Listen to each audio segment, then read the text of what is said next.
Bonjour, bonsoir, ça dépend à l'heure que vous nous suivez. Nous sommes tellement contents d'être là devant vous dans notre émission Entre Isha, comme je vous l'avais annoncé la fois passée.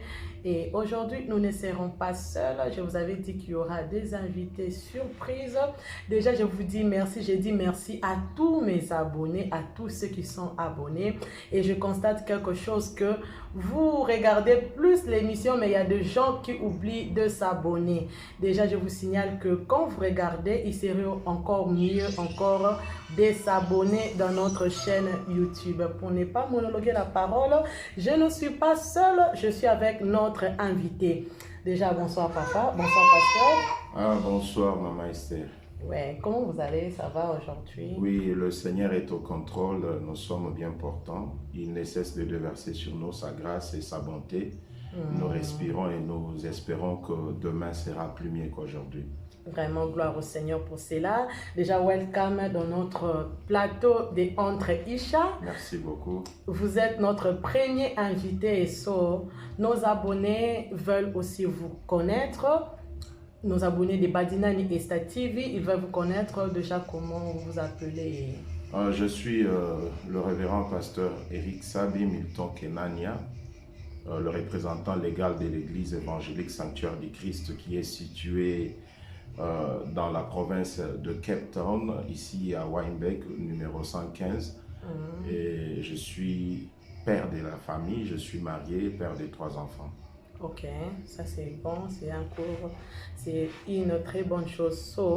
On veut connaître votre église, c'est ici à Cape Town, vous avez dit? Oui, nous avons l'église ici à Cape Town, sur Wynberg, numéro 115. Ok, c'est une église protestante, c'est une église musulmane, c'est une église...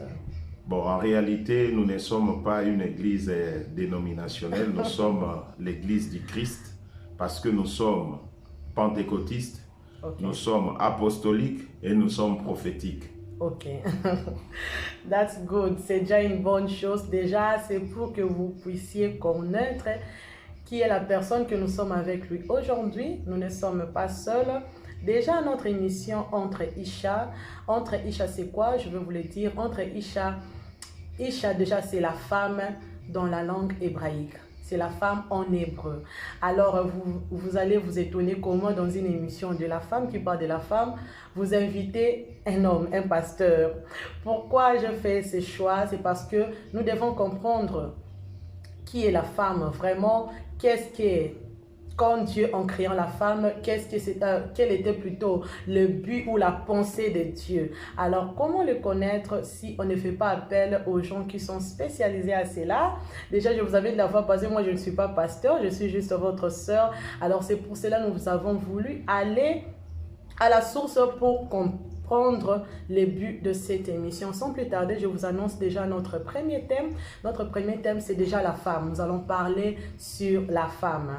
Pasteur, bonsoir encore une fois. Bonsoir, Maman Esther. Oui, quand vous entendez ces mots-là, la femme, ces noms-là plutôt, la femme, à quoi vous pensez, selon vous? Bon, personnellement, quand j'entends parler de la femme, je vois le précieux don que Dieu a offert à l'humanité parce que la femme, elle est tellement précieuse pour l'homme, pour l'environnement, pour l'Église.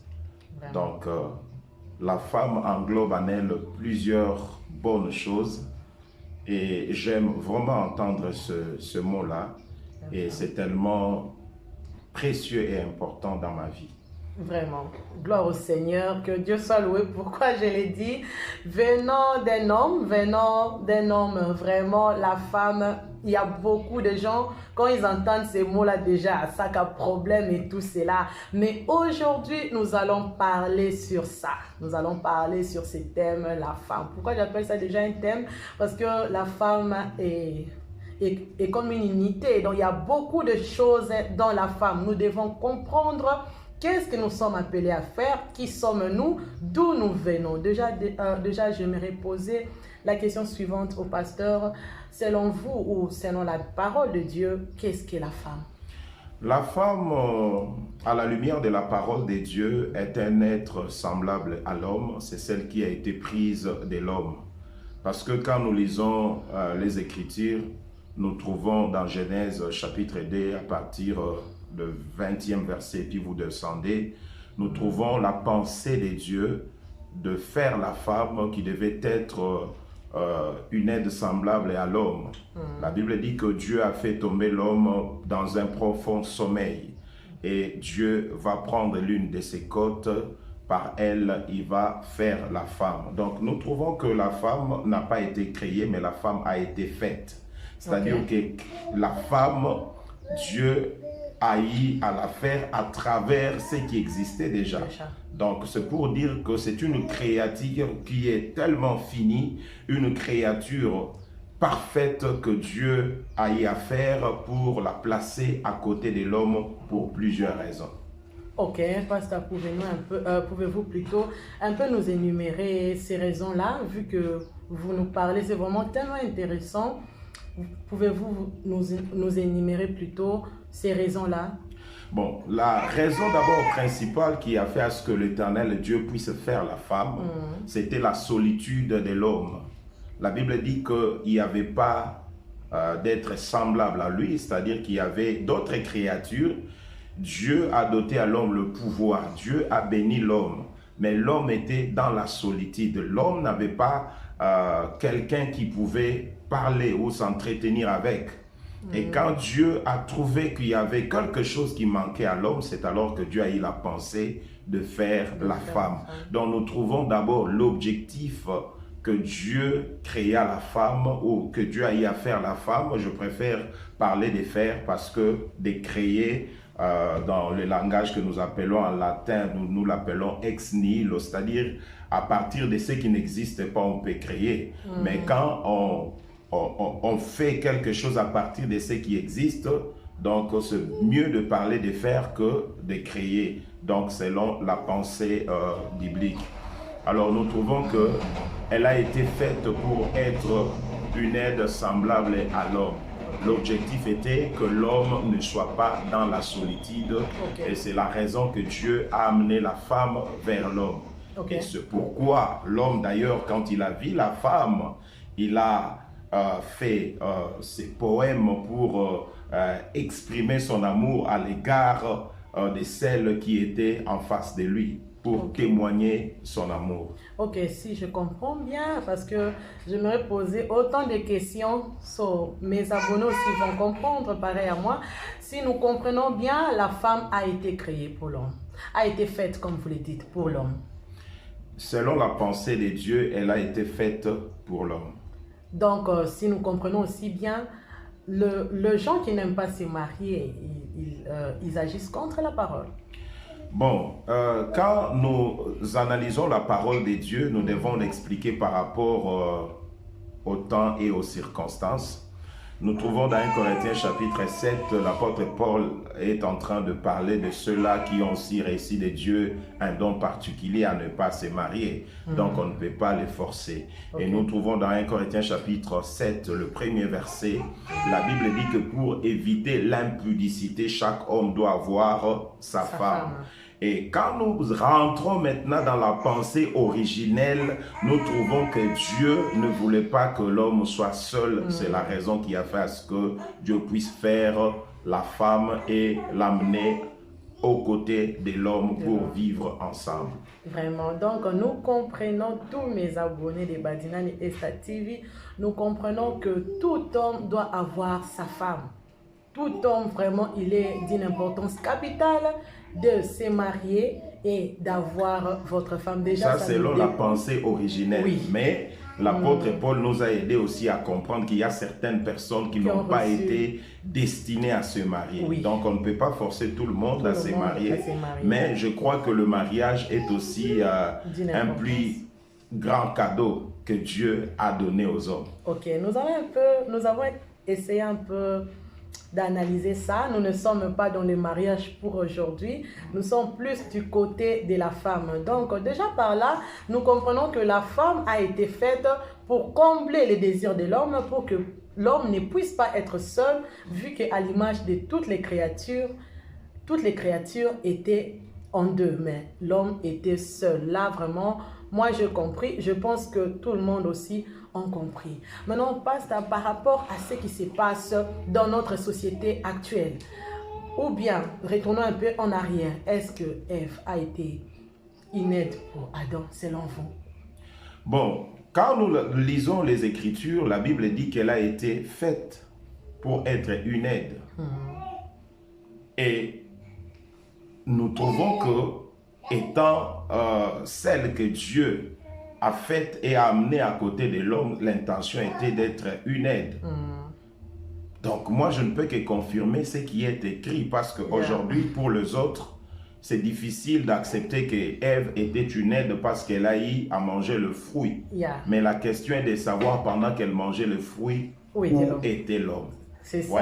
Donc souvent, la faute incombe à la femme par rapport à l'acte qui a été posé, mais on ne se pose pas la question pourquoi la femme s'est retrouvée seule devant les serpents et en train de s'entretenir. C'est ça le problème. Vraiment, le pasteur est parti vraiment un peu vite à nos questions, parce que ma question est là qui peut vraiment déjà réserver, mais je pense que ça a une introduction que nous puissions un peu comprendre, et même par rapport à la société d'aujourd'hui, vouloir ou pas, la femme doit être une aide à l'homme plutôt. Nous respectons ce que la parole de Dieu dit, comme on nous a dit, tout le monde l'a raté, tout le monde s'est répété. Donc selon la parole, nous sommes les aides pour nos hommes. Donc ici déjà nous comprenons que vous parlez plus de la femme mariée. Bon, dans le cadre échéant, nous parlons de la femme mariée parce qu'il s'agit de Ève. Donc Ève a été faite par Dieu pour entrer déjà dans le mariage. Donc Ève ne se trouvait pas chez elle. Elle a été faite et puis Dieu l'a amenée directement vers l'homme. C'est ça la pensée biblique. Ok. Juste une petite question que j'ai toujours eu de curiosité. Pourquoi dans toute chose que si Dieu veut faire quelque chose, il fait intervenir la femme? Je sais que les hommes ont la priorité, avaient la priorité en Israël, on ne comptait pas la femme. Mais presque dans toute l'histoire de la Bible, quand on veut parler de Moïse, nous voyons que la mère de Moïse qui avait protégé, et puis ils font tout pour mentionner cela. Que pouvons-nous comprendre par là? Quel est le rôle principal de la femme? La femme est une source de vie. C'est-à-dire que tout ce que nous donnons à la femme, Dieu a donné à la femme aussi la capacité de les transformer. C'est ça d'abord la femme. Donc, quand on parle de la femme, on fait allusion aux bonnes choses, on fait allusion à la vie. Donc, une femme qui a la connaissance de la parole de Dieu et de son rôle comme femme, elle est toujours productive. Elle est tellement importante dans la vie de son mari, dans la vie de ses enfants, ainsi dans son environnement. Ok. Donc, papa, pouvons-nous dire par cela que Ève n'avait pas de connaissances? Bon, Ève avait la connaissance superficielle, je dirais, parce que ce qui l'a motivé à manger le fruit, c'était parce que Ève ignorait ce qu'elle était réellement. Parce que quand nous lisons les Écritures, la Bible dit, lorsque Dieu voulait créer l'homme, il dit, faisons l'homme selon notre image, selon notre ressemblance. Donc, l'homme a été créé dans l'image et la ressemblance de Dieu. Mais lorsque le serpent s'est présenté devant Ève, le serpent lui a dit, le jour où vous en mangerez le fruit, vous deviendrez semblable à Dieu. Donc, elle ne connaissait pas qu'elle était déjà semblable à Dieu. Vraiment. Donc, c'est pour dire que les femmes qui ne se connaissent pas seront toujours trompées, comme Ève a aussi été trompée. Et d'ailleurs, je bénis le Seigneur en rapport avec cette émission. Je crois que ça sera vraiment un moment d'échange par lequel nous parlerons de beaucoup de choses qui doivent augmenter la connaissance de nos mamans, la connaissance aussi de ceux-là qui suivent cette émission, parce que nous sommes au temps de la fin. La Bible dit qu'au temps de la fin, la connaissance d'un plus grand nombre doit augmenter. Amen. Donc la connaissance de tout genre. Vraiment. Et c'est vraiment important. Vraiment, déjà je suis tellement heureuse parce que moi personnellement, j'ai déjà acquis beaucoup de choses par rapport à ça. Nous comprenons que quand même les humains disent que éduquer une femme, c'est éduquer une nation, je pense que cette éducation doit plus se baser à la connaissance de la parole de Dieu, à la connaissance de qui tu es. Vraiment, nous ne voulons pas tomber dans cette erreur de Ève, s'est trompée par le diable. Que vous serez semblable alors qu'elle était déjà semblable à Dieu. D'ailleurs, moi, je vais commenter lorsque vous dites que nous devons nous connaître. Donc, il y a la seule voie que nous sommes appelés à nous connaître, c'est par la parole de Dieu. Parce que la parole de Dieu nous révèle notre identité. C'est que nous sommes en Christ. Vraiment. La Bible dit que maudit soit le peuple qui rejette la loi. Or, la loi nous révèle la volonté de Dieu. Or, la volonté de Dieu, c'est le souhait de Dieu pour la vie de tout un chacun de nous. Donc, nous sommes appelés à connaître ce que Dieu veut, ce que Dieu pense. Parce que l'ignorance tue. À travers la parole de Dieu, nous parviendrons à connaître beaucoup de choses qui nous seront vraiment avantageuses et qui vont nécessairement illuminer notre marche pendant que nous sommes ici sur la terre. Ok, que Dieu soit loué. C'est vraiment une très bonne réponse par rapport à notre question et je pense que tout le monde, nous toutes, nous toutes les mamans, nous recevons quelque chose de tout cela parce que ce qui compte, c'est de se connaître, comme le pasteur dit. Si tu te connais et comment te connaître si tu ne lis pas la parole de Dieu, si tu n'écoutes pas le parole venant de Dieu. Alors à travers cette émission, je glorifie le Seigneur. Je pense que nous toutes, Torobima, avec quelque chose. Alors, je vais un peu partir un peu rapidement, déjà parce que vous avez presque déjà épinglé beaucoup de questions que j'allais poser. Alors, je pars dans le livre de Proverbes 31 au verset 10. Non seulement le verset 10, c'est de 10 à 30. À 31 plutôt, donc la personne qui aura le temps de lire, et aux Amalamu, si vous pouvez commencer dans le livre de, je l'ai dit encore, dans le livre de Proverbes 31, du verset 10 jusqu'à 31. Je vais lire un peu la partie pour ne pas prendre beaucoup de temps. Proverbes 31, le verset 10, il est écrit: « Qui peut trouver une femme vertueuse?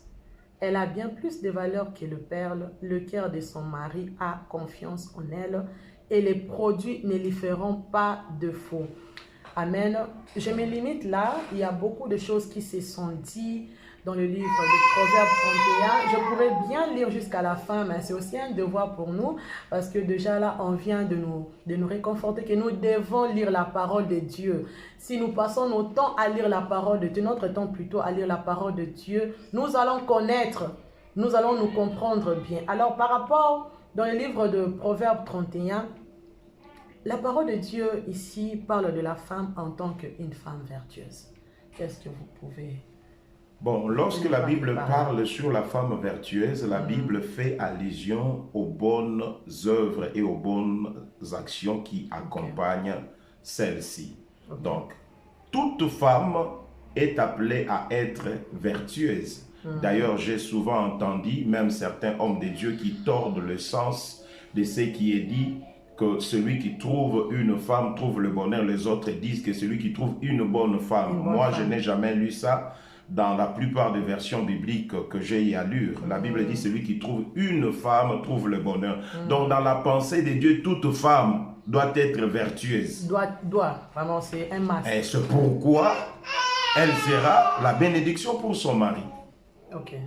Et c'est ça la pensée de Dieu. Et c'est ça, c'est que Dieu attend vraiment de toutes les femmes, de devenir vertueuses pour être une bénédiction pour l'homme, une bénédiction pour la société, une bénédiction pour leur environnement. Vraiment. Donc, par rapport à ça, même si nous lisons par rapport à ce que le pasteur dit, si nous prenons le temps de lire cela, et je sais que vous allez lire cela, nous comprenons que ils sont en train un peu d'épingler. Ils disent comment elle est forte, elle se réveille le matin, elle n'est pas paresseuse, elle fait quelque chose pour subvenir plutôt aux besoins de sa famille, de ses enfants. La parole de Dieu même commente pour dire qu'elle se réveille à l'aube.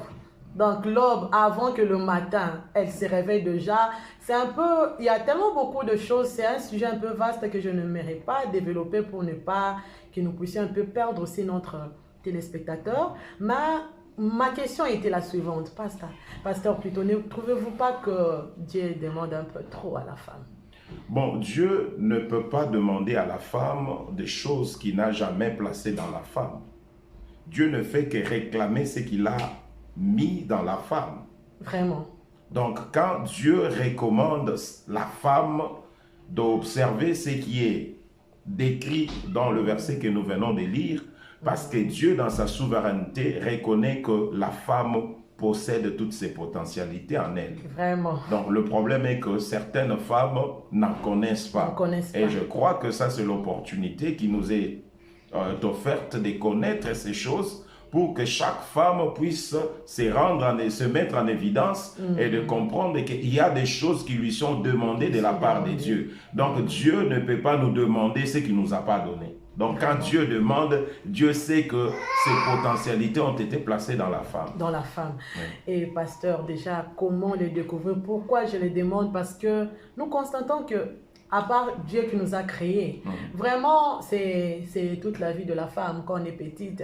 Tu dois faire ça, tu ne dois pas faire ça. Vraiment, on peut négliger un peu l'homme, mais tu vois que nos mamans, non, tu ne dois pas faire ça. Et quand tu grandis, tu deviens jeune fille, encore. Quand tu te maries, tu te dis peut-être, c'est un peu la pause, je deviens responsable, mais tu as tellement de devoirs à faire, tu as des devoirs à faire envers ton mari d'abord, envers tes enfants, même envers la belle famille. Donc, on s'attend que tu sois un peu, je peux dire, madame parfaite partout. Et tout cela conduit les femmes vraiment à des complexes inutiles. Vous voyez une femme qui a eu une complexe de supériorité, elle devient orgueilleuse, elle a cet esprit un peu de concurrence. Elle peut faire quelque chose de bon, mais pour elle, cette chose-là, il faut aller cas. Il faut aller cas. Et que pouvez-vous dire par rapport à tous ces complexes, à toutes ces histoires-là? Comment découvrir, comment savoir ce que j'ai, mes potentialités à moi? Comment le faire? Je commencerai d'abord à dire ceci. Dès que une fille est née, où on a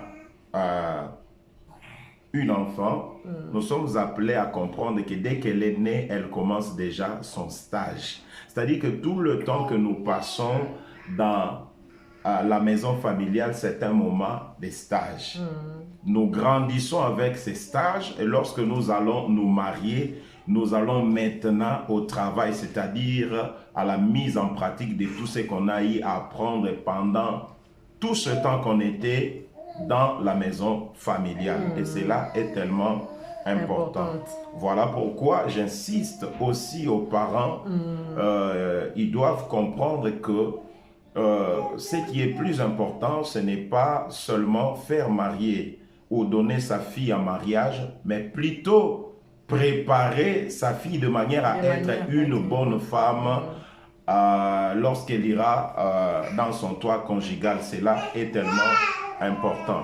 En ce qui concerne la complexe de supériorité, moi je pense que c'est quelque chose qui ne doit pas se retrouver dans la vie de celle qui prie ou dans la vie de celle qui connaît le Seigneur. La Bible dit qu'as-tu que tu n'aies reçu de Dieu? C'est-à-dire que tout ce que nous avons, ça peut être des spirituels ou matériels, soit financiers, tout cela vient de Dieu. Alors pourquoi devons-nous nous glorifier si nous savons que tout ce que nous possédons, nous l'avons reçu par la grâce? Quand nous parlons de la grâce, nous faisons allusion à cette faveur imméritée où on possède sans pour autant mériter. Alors on ne peut pas se gonfler, on ne peut pas s'enorgueillir parce que nous savons que nous sommes des serviteurs ou des servantes inutiles. Donc, l'attitude qui est recommandée dans la parole de Dieu, je crois que la femme doit d'abord être humble. C'est ce qui prouve à suffisance que nous appartenons à Dieu et nous sommes la fille de Sarah, parce que Sarah elle-même, elle était aussi humble. Donc nous devons vraiment refléter cette image qui doit donner gloire à l'Éternel Dieu. Vraiment. Pasteur, une autre question qui me vient, j'aimerais savoir pour vous, ou bien selon la parole de Dieu, parce que j'aimerais que nous puissions nous baser à cela, parce que la parole de Dieu est notre vérité. Selon la parole de Dieu, la femme est un être faible. Parce que, pasteur, je le demande à propos de tout ce qui se passe. Beaucoup d'hommes, moi c'est Sarah faible, la femme est un être faible, et la femme aussi de notre côté, on commence à vouloir se prouver que nous ne sommes pas faibles.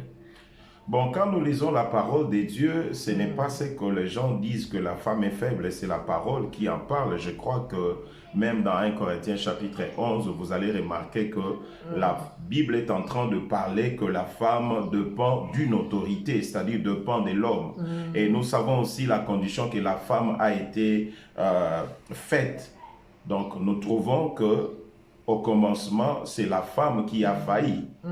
Donc, la mort est entrée par la femme. Mais la vie aussi est venue aussi par la femme. Donc, quand on dit que la femme est faible, c'est parce que la femme ne possède pas toutes les capacités que l'homme possède. Donc, on compare la femme par rapport à l'homme. Donc, la femme, elle est faible par rapport à l'homme, non pas faible par rapport à autre chose. C'est un peu ça la pensée. Ce qui veut dire qu'il y a des choses que la femme peut faire et il y a aussi des choses que la femme ne peut pas faire, compte tenu d'abord de la façon qu'elle a été faite par Dieu. Et c'est ce qui est plus important. Oui, c'est ce qui est plus important. Donc, la faiblesse de la femme, on ne parle pas. C'est naturel. C'est naturel. C'est même ce qui fait la beauté de la femme. Tu ne peux pas vouloir te comparer à l'homme, émancipation, égalité, vraiment, ça c'est... Elle est d'abord fragile. C'est-à-dire que quand on dit la femme est faible, on parle de sa fragilité. Parce que la femme, sur le plan morphologique, elle est différente de l'homme. Et d'ailleurs, c'est cela qui fait sa beauté. Sa beauté, c'est cette faiblesse-là aussi qui fait assez que les hommes puissent s'attirer. Oui, c'est ça. C'est un peu ça, c'est ce que nous sommes appelés à comprendre. C'est ça. Vraiment, papa, par rapport à cela, je sais que les gens qui nous suivent ont des questions. Déjà, j'aimerais vous dire que par rapport à ces sujets, nous sommes ouverts. Badinani Esta TV est ouvert à vous. Je sais que ce n'est pas un direct, sinon vous pouviez appeler pour poser des questions, mais nous sommes ouverts. Le pasteur aussi est là avec nous. Si vous avez des questions, vous avez des suggestions, de choses que vous ne comprenez pas, vous pouvez nous écrire par le commentaire ou bien dans notre émission que je veux passer, dans notre numéro plutôt que je vais vous donner juste à la fin de l'émission.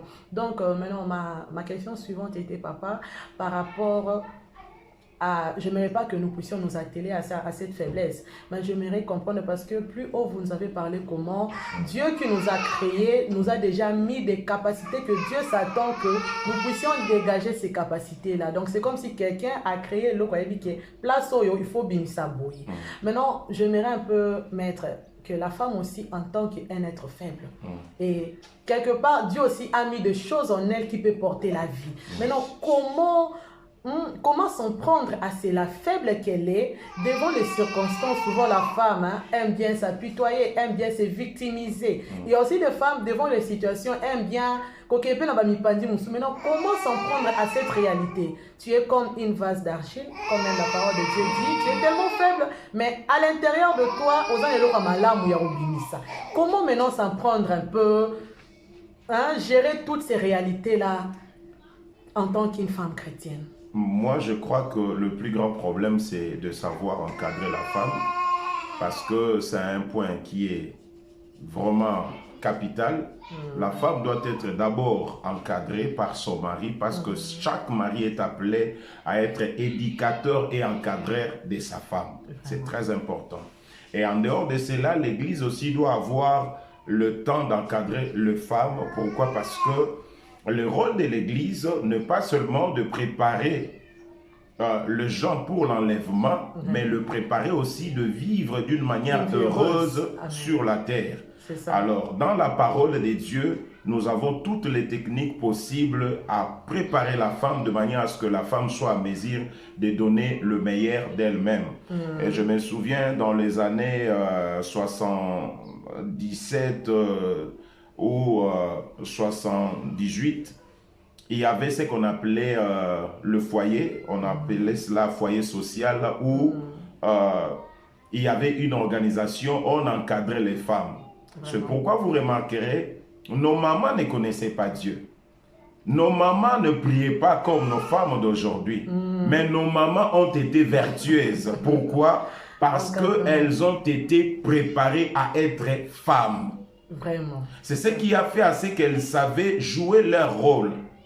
et elles ont gardé leur mariage le plus longtemps possible. C'est ça. Mais aujourd'hui, nous nous marions et puis nous dépensons beaucoup d'argent pour le mariage. Mais ce sont des mariages qui sont trop flexibles, des mariages qui sont moins résistants. Pourquoi? Parce que nos femmes ne sont pas préparées. Donc, nous sommes appelés à comprendre que nous devons préparer nos femmes, nous devons préparer nos filles pour qu'elles deviennent aussi des femmes vertueuses. Et je voulais d'abord souligner sur quelque chose de très important. Vous savez, tout ce que Dieu nous donne peut être considéré comme une matière brute dont nous sommes appelés à travailler pour donner le meilleur d'elle-même. Donc, la femme, telle que vous l'avez prise, vous l'avez mariée, elle a peut-être des choses qu'elle maîtrise, elle a aussi des choses qu'elle ne connaît pas. Et l'homme a aussi le devoir d'encadrer sa femme, d'aider sa femme à connaître et à comprendre beaucoup de choses pour qu'elle puisse donner le meilleur d'elle-même. Et c'est très important. Vraiment. Que Dieu soit loué par rapport à cela. Donc, par rapport à votre question, si je comprends bien, l'homme aussi a la responsabilité. Parce que quand on dit seulement que l'homme est le chef de la famille, ce n'est pas seulement chef pour tout gérer, mais l'homme aussi a la responsabilité d'encadrer sa femme. Nécessairement. Donc, nécessairement, c'est vraiment important. Et par rapport aussi à ce que vous avez épinglé, vous avez dit que même la parole de Dieu dans le livre des 1 Corinthiens dit que non, la femme est un être faible, il faut que l'homme puisse oui, donc il faut que l'homme puisse être aussi patient envers elle, si je ne me trompe pas. La patience aussi est importante dans les mariages du côté des hommes. Mais quand la Bible parle aussi de la femme comme un être faible, la Bible ne sous-estime pas la femme, mais la Bible en parle par rapport à l'homme, par rapport à la création. Alors c'est la chose que nous sommes appelés surtout à noter, c'est vraiment important, mais que cela ne fasse pas que la femme soit par exemple une fainéante pour dire que non, selon la parole de Dieu, je suis faible, je ne peux pas faire telle ou telle autre chose, mais tandis que nous venons de lire la parole de Dieu où on décrit le rôle de la femme. Et la Bible parle de la femme vertueuse qui est capable d'assumer sa responsabilité, d'accomplir tout ce qui est décrit là-bas. Et c'est très important. Vraiment. Que Dieu soit loué. Le pasteur nous a encore remis en arrière pour nous faire comprendre que même selon ce qu'on vient de lire, la femme a beaucoup de choses à accomplir dans ses devoirs. Mais papa, je me rends encore poser une autre question pour que nous puissions comprendre. Comme on dit que le cœur de son mari a confiance en elle et le produit ne lui feront pas de faux. Nous voulons comprendre par là, cette confiance est une confiance forcée. Il faut en avoir confiance, ou bien c'est une confiance par rapport à ses œuvres, ou bien c'est une confiance que lorsque elle exploite ses valeurs à Bimisiango. Et un peu nous voulons comprendre par là, cette confiance-là découle de quoi? Je crois que selon la pensée de Dieu, on ne peut pas arriver à prendre en mariage une femme si on ne la fait pas confiance. La confiance est d'abord la clé du mariage. Naturel. C'est naturel. Donc, si tu n'as pas confiance à une femme, ne l'épouse pas. Donc, si tu l'épouses, il faut avoir confiance en elle parce que ce n'est pas à chaque fois qu'on sera ensemble. Vraiment. Donc, la confiance est un élément, je dirais, de base pour un mariage réussi et stable. Donc, quand vous avez la confiance, c'est alors que vous pouvez vous engager. Donc, comme nous disions autrefois, un peu plus haut, à propos de la confiance, le pasteur nous a répondu vraiment tellement bien. Il nous a dit que à propos de la confiance de l'homme envers sa femme, c'est tout à fait naturel. Cela ne découle pas des actions de la femme ou que des bienfaits de la femme. C'est quelque chose de naturel. Si je ne me trompe pas, papa, vous avez dit ça? Oui, donc l'homme, tu dois d'abord avoir confiance en ta femme avant de la marier, de l'épouser. Sinon, vous allez contre nature. Ok, nous descendons déjà vers la fin de notre émission, mais nous ne pouvons pas finir tout cela parce que nous avons juste épinglé, et vu que c'est notre première émission, la femme est un sujet tellement grand. vu que les hommes même n'arrivent pas à comprendre la femme. Moi, je me suis toujours dit, papa, c'est parce que Nzambala il s'agada. Oui, évidemment, parce qu'on ne sait pas, au juste c'est que Dieu s'est entretenu avec la femme pendant que l'homme était endormi. C'est un mystère. Donc il y a aussi des choses peut-être que nous ne maîtrisons pas trop bien, mais sauf que la Bible vient éclairer notre lanterne et puis nous permet à comprendre la femme, à comprendre aussi la potentialité que Dieu a mise dans la femme. C'est un peu ça, oui. Donc par rapport à cela, nous voulons aussi un peu, nous n'allons pas entrer vraiment parce que c'est tout un sujet. Parce que Soto Bandian Siko, je sais que c'est tout un sujet, mais nous voulons un peu comprendre, papa, à propos de la soumission. Que dit la Bible à propos de la soumission et comment s'en prendre, nous les femmes? Bon, la soumission est une obéissance prompte et voulue aux ordres de l'homme. Donc, elle est un élément vital au sein du mariage.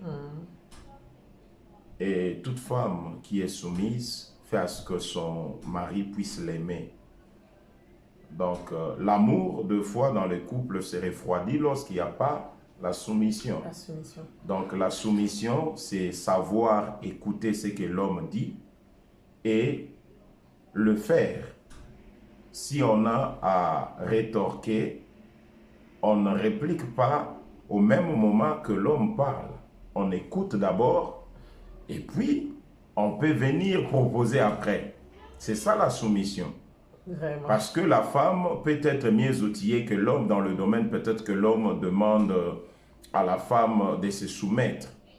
Mais ce n'est pas à la femme de répliquer directement, elle peut écouter.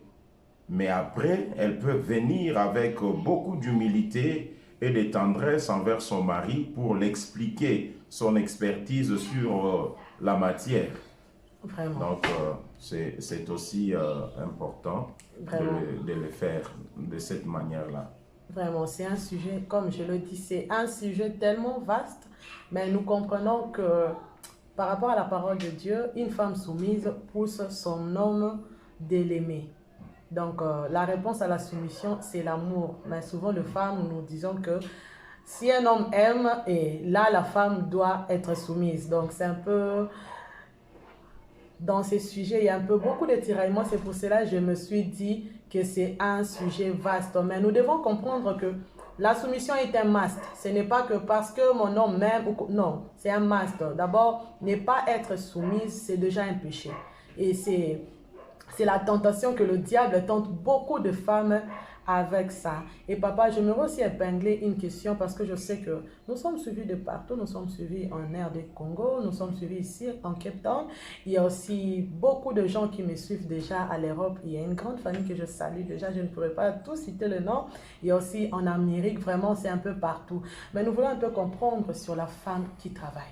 La femme d'abord, selon nos mœurs africaines, la femme peut travailler. Oui, la femme peut travailler parce qu'à la femme, il y a aussi des potentialités, comme nous l'avons dit. D'ailleurs, s'il faudrait faire une étude scientifique, les femmes sont souvent plus intelligentes que les hommes. Donc, la femme peut travailler. Donc, cela ne l'empêche pas à rester soumise à son mari. Malgré son travail, malgré ses titres académiques, elle doit toujours être soumise. Pour bien clôturer cette émission, j'aimerais que, je sais que sûrement le pasteur en a déjà parlé, mais j'aimerais aussi que vous puissiez nous épingler le devoir de la femme, que nous puissions au moins comprendre quels sont les devoirs de la femme. Bon, la femme a d'abord les devoirs envers son propre corps. Ça, c'est le premier devoir. Elle doit faire un effort de maintenir sa beauté, de rester toujours comme le jour où son mari s'est croisé avec elle. Parce que des fois, pour les femmes, lorsqu'elles sont déjà mariées, elles se retrouvent plutôt dans leur toit conjugal et bon, elles disent, bon, j'ai déjà gagné ce que je cherchais, pourquoi faire tant de beauté, pourquoi, non. Vous savez, des fois, ce qui pousse beaucoup des hommes à aller ailleurs, c'est parce que quand l'homme prend conscience que celle qu'il a épousée n'est plus la même qu'il avait vue à l'extérieur. Donc, deux fois, ça pose problème. Et moi, je dis toujours aux mamans, c'est de faire un effort de garder sa beauté. De garder plutôt leur beauté. Donc, faites un effort de demeurer toujours belle. Vraiment. Prenez soin de vous-même. Même lorsque vous êtes à la maison, vous ne travaillez pas. Donc, très tôt le matin, vous vous apprêtez. Quand l'homme revient du travail ou quand l'homme se réveille, il vous voit toujours chic. Vraiment. Et il n'aura pas à regarder à l'extérieur. Vraiment. Et c'est très important. Vraiment. Donc, la femme a d'abord le devoir envers son propre corps. C'est de savoir se maintenir. Hein? De conserver sa beauté, de conserver aussi les aptitudes et les capacités qu'elle avait pendant qu'elle était encore à l'extérieur. Parce qu'il y a certaines choses, nous les négligeons. Pourquoi? Parce qu'on est déjà mariés. Non. Donc, ce sont des choses que nous sommes appelés à comprendre. Et puis, la femme a le devoir de veiller sur son mari, la propriété de son mari, de veiller sur ses habits, de savoir planifier le repas, quand est-ce que son mari va manger, qu'est-ce que le mari doit prendre après avoir mangé, comment élever les enfants dans le Seigneur. Donc, la femme doit vraiment être forte dans ce que nous appelons la capacité managériale pour gérer la maison, parce que c'est elle qui est responsable de la maison. Vraiment. Voilà pourquoi la Bible dit qu'une femme sage bâtit. Donc, quand on dit de bâtir, ce n'est pas elle se met à construire une maison, non, c'est-à-dire à travers elle, elle donne la vie dans tout ce qui est dans la maison. Vraiment. Je pense que nous avons bien suivi et nous aurons le temps d'en parler en large de toutes ces choses. Mais aujourd'hui, ce que nous avons fait, c'est plus épingler, que nous puissions comprendre notre raison d'être, nous venons d'où et pourquoi Dieu nous a créés, et nous puissions un peu comprendre nos réalités en tant que femmes, comment s'y prendre. Je pense que nous avons un peu patrouillé, si je peux dire, un peu épinglé toutes les questions principales. Sinon, comme j'avais dit, nous sommes ouverts.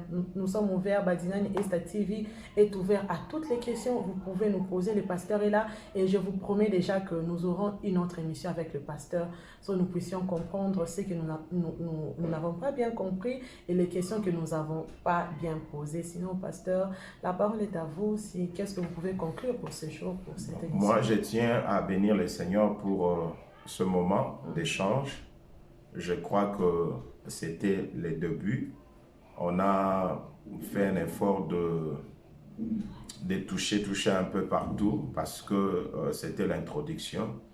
Mais par la grâce de Dieu, prochainement, nous aurons un sujet spécifique auquel nous allons développer et ça édifiera beaucoup d'entre nous. Amen. Que Dieu soit loué. Donc, nous avons parlé d'un sujet vraiment vaste, un sujet déjà qui constitue même le nom de notre émission. Isha, c'est la femme. C'est tellement vaste et aujourd'hui, nous sommes allés vraiment à la source pour comprendre tout ce qu'il faut qu'on puisse comprendre pour notre bien-être. Donc déjà, je vous dis bonsoir chez vous, je vous dis bonsoir chez vous, passez une excellente soirée en compagnie de notre chaîne Badinani Esta TV. Je vous invite de vous abonner massivement. Abonnez-vous. Il y aura tellement de bonnes émissions, de très bonnes émissions surprises. Et comme j'avais dit la fois passée, on doit nourrir notre âme. Nous sommes à la fin de temps et Christ revient bientôt. Là, vraiment, nous devons connaître ça. Et tout ça, c'est important pour notre âme. Une femme qui se connaît, comme le pasteur avait dit, c'est une femme qui est spéciale, c'est une femme qui peut être une femme vertueuse, selon la parole de Dieu. Et toutes ces connaissances, nous allons nous acquérir ça en écoutant, en lisant et à suivre ce genre d'émissions. C'est pour cela que je vous invite de vous abonner massivement et suivre-nous parce que je constate qu'il y a des gens qui nous suivent. Déjà, je vous dis merci. Il y a beaucoup de vues, il y a beaucoup, mais c'est aussi mieux de s'abonner. Déjà, je vous dis au revoir, pasteur. Au revoir. À la prochaine. Merci bye bye. beaucoup. Que Dieu vous bénisse.